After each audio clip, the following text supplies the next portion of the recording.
Hola familia. El milagro del cojo de Calanda, la génesis de un mito. Y aquí uno de sus autores, Ángel Briongos. ¿Lo digo bien, Martínez? Briongos Martínez, Ángel. Briongos Mañico. También detrás estamos, cuando empezamos este trabajo, los dos autores que se nos ven más jóvenes. Estamos hablando pues de 15, 16, 17 años atrás. O sea que empezáis esta investigación hace entre 15 y 17 años. 18, por ahí, sí. Más o menos. Ah, ¿que lo gire? Más o menos. Perfecto. Primer plano y cortamos. Bueno, familia, hay una conferencia que se ha dado en el Magic que la vamos a poner extensa, pero así para quien no conozca un poco, dinos la parte oficial y luego la no oficial, que es la que tú nos vienes a regalar. Bueno, ¿de cuánto disponemos realmente de tiempo? Porque imagínate 740 páginas de investigación pura y dura, histórica en algunos casos, misteriosa en otro, pero bueno, estamos hablando del siglo XVII, de 1640, un 29 de marzo, que supuestamente pues una persona que había perdido un par de años atrás prácticamente una pierna, supuestamente porque le pasa un carro trabajando en Castellón de la Plana, pues bueno, recupera el pie, recupera la pierna entera, con dificultad, todavía le quedaban los dedos encorvados, tal, la pierna moratada, y entonces eso es un milagro. Entonces se hace una acción de gracias, se celebra, y bueno, pues es el gran milagro de la Virgen del Pilar. Entonces, cuando nosotros entramos hace tantos años a investigar esto, pues claro, el otro compañero Antonio me dijo que si me había leído el proceso, porque hay un proceso siempre, ¿no? Un proceso eclesiástico, y le dije que no, y me dice, pues hay que leerlo. Entonces al leerlo, nos dimos cuenta, él me dijo que fíjate, pone que suponemos que es o podría ser, o sea, nunca acertaban realmente en las preguntas los testigos acerca del prodigio después de haber sucedido, si estaban seguros si era él o no, con lo cual ya ahí tuve un punto de inflexión que dije, es verdad, claro, siempre nos basamos en fuentes de otros autores que normalmente han sido eclesiásticos. Y bueno, digamos que no es un copia y pega, pero sí que es un resumen. Entonces, claro, lo curioso es encontrarte con que cuando vas realmente a la fuente original no es cierto lo que te están diciendo, y vemos manipulaciones, en este caso de la Iglesia, o historias no contadas del todo. Entonces, claro, nos metemos a investigar, y claro, empezamos a tirar del hilo, y bueno, pues vamos descubriendo una cantidad de documentación y de informes que realmente no tienen nada que ver con la historia oficial que nos habían contado, porque resulta que el propio vicario de Calanda, que el 30 de marzo de 1640 celebra, hace un acto de gracias por el milagro acaecido, resulta que este hombre el día anterior, por la mañana antes del milagro, había sido reclamado por la Inquisición porque estaba siendo juzgado el vicario de Calanda por malos tratos con los vecinos, porque el hombre con su hermano Jacinto Herrero, los dos fueron denunciados por los presbíteros, por otros curas de Calanda. Bueno, cuando empieza el juicio, estamos hablando del 11 de febrero de 1640, cuando empieza el juicio contra el vicario, y acaba prácticamente a finales de marzo, y el 29 le dan esa citación. Qué curioso que por la noche, el mismo 29, sucede el milagro. Y al día siguiente hay una acción de gracias. Claro, en Calanda está la Orden de Calatrava, y en Zaragoza el Pilar, que era más poderoso.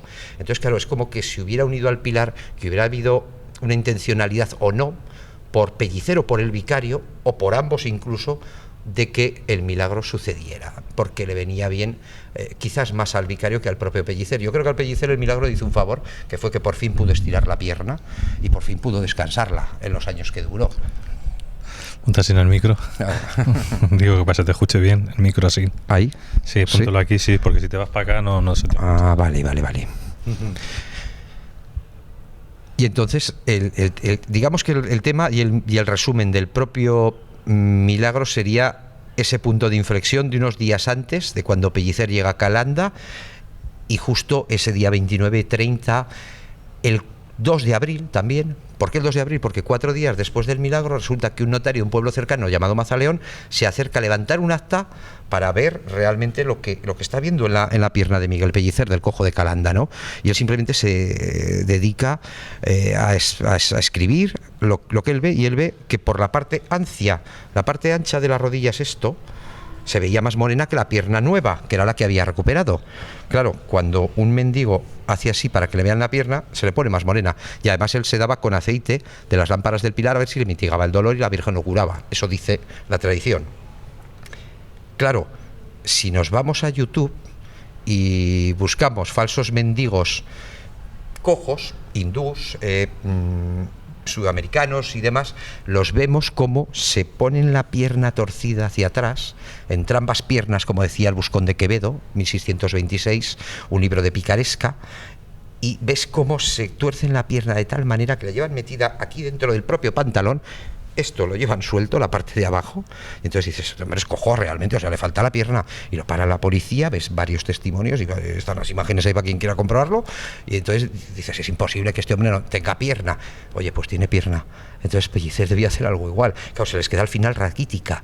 Por eso en el milagro, cuando al día siguiente están viendo a ver cómo lleva el pie, se ve amoratado, se ve con los dedos encorvados. Claro, porque cuando a Pellicer le ocurre eso y le quieren cortar la pierna en el hospital de Valencia, que es donde primero entra porque el accidente le sucede en Castellón, resulta que la entrada existe, pero la salida no. Y la salida y entrada de todos los demás enfermos internos sí que existe, pero la de Pellicer no. Es como que se quería escapar para que no le cortaran la pierna. Y en el trayecto probablemente vio cómo él, los mendigos que se hacían pasar por mancos y cojos que no lo eran, ganaban más dinero que él. Porque si él enseñaba la pierna rota, con una rotura abierta, pues suena mal decirlo, pero es que digamos que daba más asco que pena. Entonces la gente retira la mirada de una herida simplemente porque les da apuro y se va al otro y al final acaba seguramente echando la moneda al que no es cojo, que se hace pasar por cojo. Y él dijo, bueno, yo siendo cojo y encima no me dan, probablemente ahí es donde aprendió la picaresca, se puso la pierna para atrás, con dolores seguramente, y así se hizo pasar por un mendigo cojo, que realmente lo era, pero con pierna. Porque luego es lo que hablamos, en Zaragoza ya no recuerda Estanga realmente que es el cirujano que supuestamente le amputa la pierna, si era él o no. Y así la mayoría de los 25 testigos, salvo uno que es el único que dice, lo he visto con pierna antes, después, sí, pero la psicología de la percepción te está diciendo que añades a algo que está detrás, que no sabes qué hay detrás, pues bueno, tu mente puede imaginar que esta línea seguirá detrás, a lo mejor está una catenaria, no la ves, no puedes imaginártela. Pues esto es lo mismo, piensas que detrás no hay una pierna porque está oculta. Claro, y es la psicología de la percepción lo que, digamos, que le ayudó a Pellicer. Yo este caso lo conocí hace muchos años atrás, pero ahora que me las estás recordando ya me ha venido. ¿Pero es verdad que se le atribuyen a este señor otra especie de milagros o continúa haciendo otro tipo de trastadas? ¿No solamente esa? Pero no milagros. El tema es que el pobre Pellicer, claro, se las vio ahí mal porque claro, ahora ya no podía vivir de la mendicidad, porque se había descubierto su fraude. Claro, él está en la noche que sucede eso, su abuela está en casa de otros vecinos, un soldado de caballería pasa a la habitación donde él dormía con su abuela y él se va a casa a la habitación de sus padres a dormir. Entonces es una noche atípica. Y claro, ahí sucede el descubrimiento de la otra pierna, probablemente porque él se estira y quiere dormir, su madre cuando entra lo descubre. Y su padre está en el proceso, que eso es lo curioso, su padre se enfada con él y le dice, otra vez estás con tus trastadas, hijo mío, o sea, ¿qué estás contando aquí? Que nos la vas a liar, por decirlo de alguna manera, ¿no? Está ahí y está en el libro, además, todo esto que estoy contando y toda esta explicación, claro, son 740 páginas, años de investigación, 375 años, 76 ya hoy, de este suceso. Claro, han pasado casi 20 generaciones. Imagínate lo que se ha ido añadiendo. En el siglo XVII, los primeros libros de 1640, 41, 47, 48, 54, 56, las diferentes muertes atribuidas. Claro, se ha ido añadiendo cada mes, o sea, cada siglo se ha ido añadiendo. En el siglo XX, 8 libros escritos. Claro, entonces vas descubriendo cosas, vas analizando, lo vas echando para atrás, y lo que dice Antonio, este es el milagro cebolla. Vas quitando una capa de la cebolla, pues se te aparece otra. O sea, hasta llegar al fondo, al interior de la cebolla, hemos ido quitando, comprobando capas, y vemos cómo a lo largo de los siglos se han ido añadiendo historias que son simplemente pues eso, para hacer encajar bien las teorías. Pero la manipulación, es decir, lo que a vosotros os sabe mal, no es tanto lo que hace el cojo, sino lo que hace la Iglesia, ¿no? Claro, lo que hace el que haga algo mal, claro, evidentemente. Nosotros creemos que en la honradez del ser humano, evidentemente, y en que pues tiene que haber una coherencia con lo que estás diciendo. Sea un milagro o no.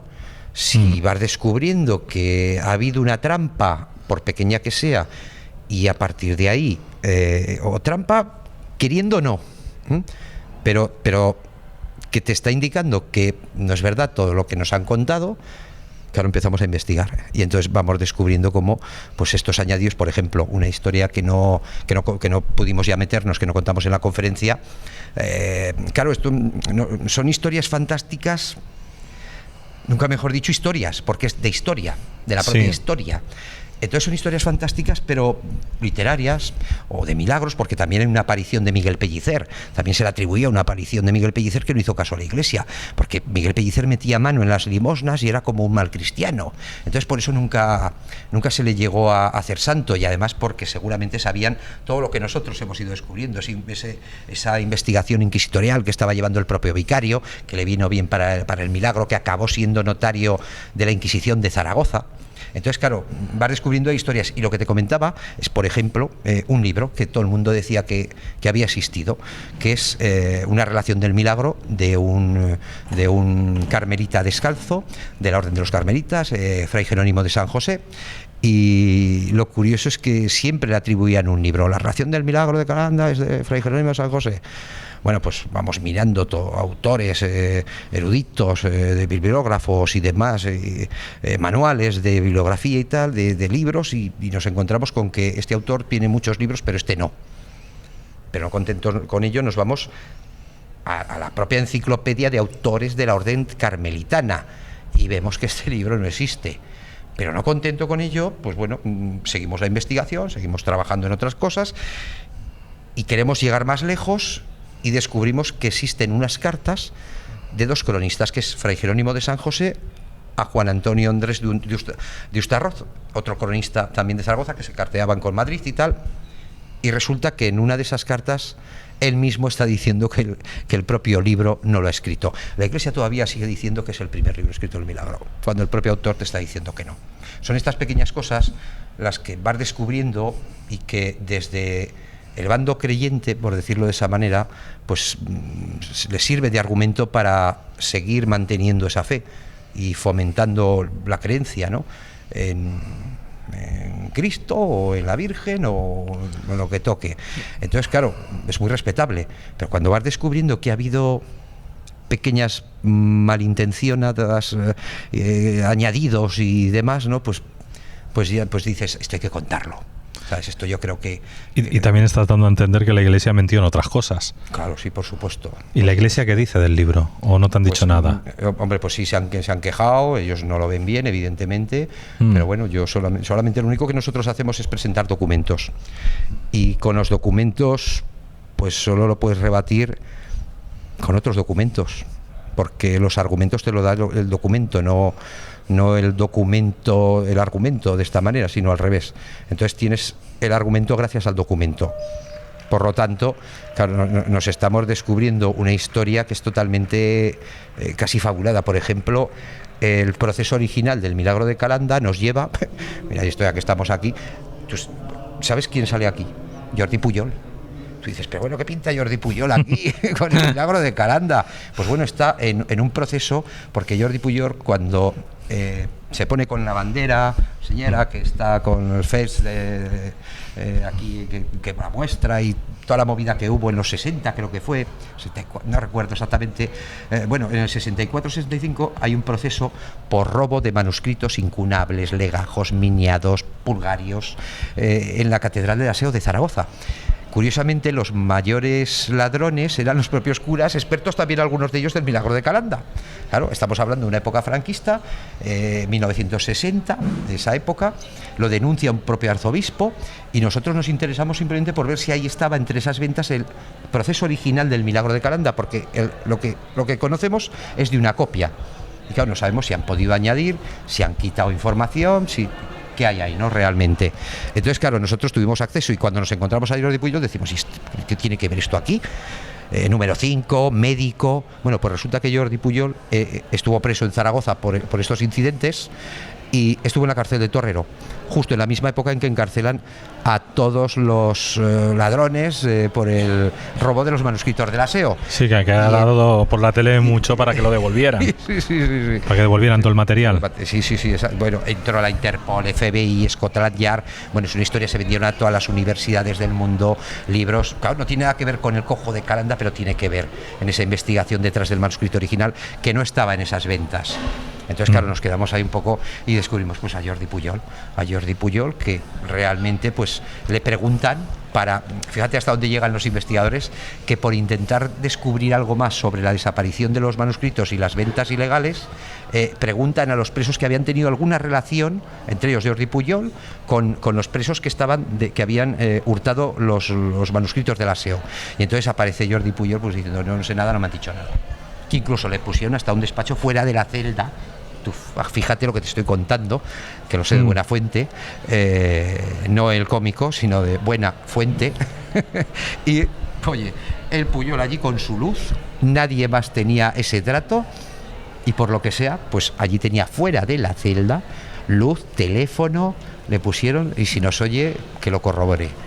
Muy bien. Y que nos cuente dónde están los millones. Perfecto.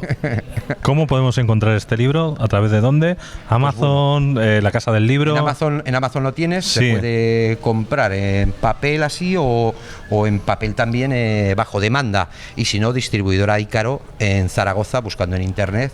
Y si no, pues a cualquier librería que se lo pidan a Ícaro, que es la distribuidora que lo lleva. Creo que debe ser el libro con más años de investigación, ¿no? En España. Pues no lo sé, casi. Del tema del misterio, así. No sé. Este libro, yo te diría que pues igual en los 80 hubiera tenido más fuerza, quizás, ¿no? Era más una fuerza. época más dura, todavía no se podía hablar tanto, quizás también, ¿sabes? Pero bueno. ¿Y cómo pueden contactar contigo las personas? Pues por internet, me buscan simplemente Ángel Briongos Martínez y pueden localizar ahí el mail, o a través de la editorial, o de una página que también tenemos abierta, milagrocojocalanda.blogspot.com y por ahí pues también nos pueden contestar. Y bueno, yo creo que hace pues igual este libro pues hace 30 años que no se publicaba un trabajo así. No, está claro que... Sí, los hay, ¿no? Hay trabajos. Sí, no, pero se nota. Pero que se hayan tocado tantas cosas, o sea, porque te puedes centrar en una, ¿no? En informes de tal o de en que se tal o ovni pero claro, aquí nos hemos encontrado con que esto ha pasado por tantas manos y por tantas historias en 400 años prácticamente, que nos hemos encontrado disciplinas que prácticamente desconoces y tienes que ir al experto, ¿no? Por ejemplo, la fotografía del propio Pellicer, que nosotros descubrimos, porque hay muchas más, ¿no? Incluso hacemos un repaso a otros milagros de cojos y de mancos. Esto es midiendo la pierna a Miguel Pellicer, el cojo de Calanda. Son informes, son cartas también, porque metemos casi 200 fotografías donde nos aparecen cartas con la Guardia Civil, el momento de la exhumación del propio cadáver, porque en 1950 se exhuma y se ven las dos piernas y se ve una osificación o sinostosis del hueso, es decir, que sí que le pasa el carro, pero no parece que haya una rotura y una vuelta a regenerar el miembro. Entonces, claro, eso es lo que nos queda, nos deja ante la duda de decir, probablemente no hubo tal milagro. Entonces nos han estado engañando, me parece muy bien, muy bonito, pero bueno,